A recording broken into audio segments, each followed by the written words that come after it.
Assalamualaikum warahmatullahi wabarakatuh. Perkenalkan, nama saya Tri Gustianingsih dengan NIM 20 11 10 20 40, Prodi Manajemen Pendidikan Islam 2, semester 2.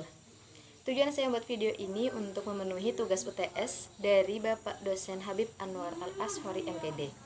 Baik, langsung saja. Yang pertama, jelaskan Tuhan, manusia, dan alam.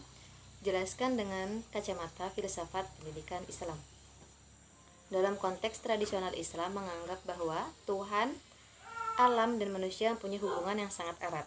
Tuhan adalah kumpulan makna bagi seluruh nama-nama yang baik.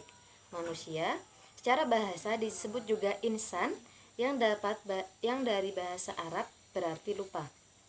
Alam adalah media pendidikan sekaligus sebagai sarana yang digunakan oleh manusia untuk melangsungkan proses pendidikan. Nomor 2, definisikan ruang lingkup dalam kajian filsafat pendidikan Islam dan jelaskan filsafat pendidikan Islam dari segi ontologi, epistemologi, dan aksimologi. Pembahasan tentang ruang lingkup filsafat pendidikan Islam sebenarnya merupakan pengkajian dari aspek onkologi filsafat pendidikan Islam. Secara makro, yang menjadi ruang lingkup filsafat pendidikan Islam adalah yang tercakup dalam objek material filsafat secara radikal. Secara mikro, merupakan faktor atau komponen dalam pelaksanaan pendidikan Islam.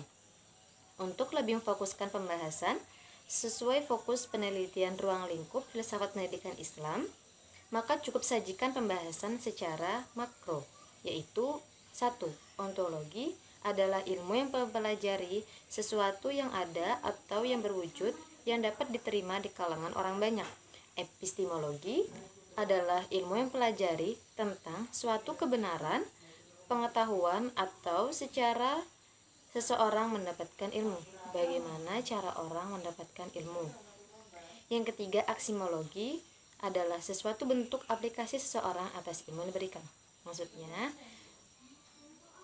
ketika seseorang itu mendapatkan ilmu, maka seseorang itu akan memberikan atau membagi-bagikan ilmu yang dia dapat terhadap orang-orang di sekitarnya. Baik, nomor 3, jelaskan perbedaan antara filsafat pendidikan Islam dengan filsafat Barat dalam hal proses belajar mengajar, konsep pendidikan, dan tujuan akhir. Yang pertama, proses belajar mengajar. Menurut filsafat pendidikan Islam, proses belajar mengajar adalah aktivitas belajar erat dengan pengabdian kepada Allah. Menurut pendidikan Barat, motif dan objek belajar mengajar semata-mata masalah keduniaan. Yang kedua, konsep pendidikan. Menurut filsafat pendidikan Islam, mengaitkan pendidikan dengan pahala dan dosa, dan akhlak menjadi unsur utamanya. Menurut filsafat Barat, pendidikan tidak berkaitan dengan pahala dan dosa. Yang ketiga, tujuan akhir pendidikan.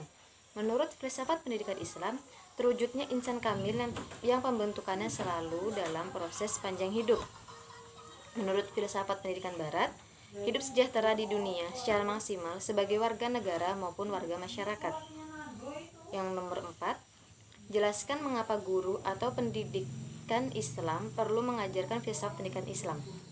Karena filsafat pendidikan Islam menerapkan pandangan-pandangan pemikiran filsafat yang berhubungan dengan kehidupan di dunia pendidikan dan pengaturannya dalam metode khusus dengan tujuan menggerakkan pemuda dan masyarakat yang mendapatkan kehidupan yang bahagia, beradaptasi dengan manusia yang hidup bersama, menaikkan taraf hidup, dan kesemuanya termasuk tindakan.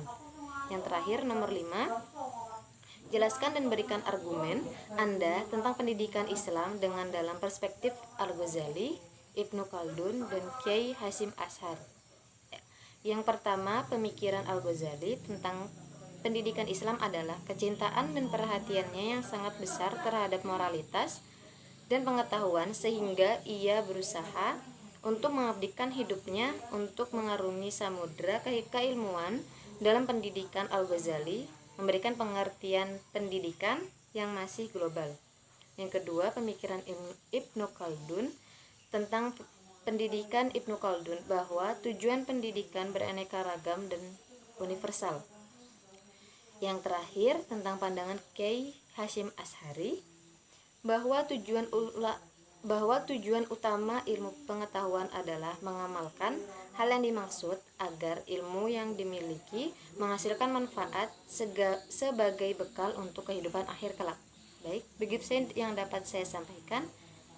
Wabillahi taufiq wal hidayah. Wassalamualaikum warahmatullahi wabarakatuh.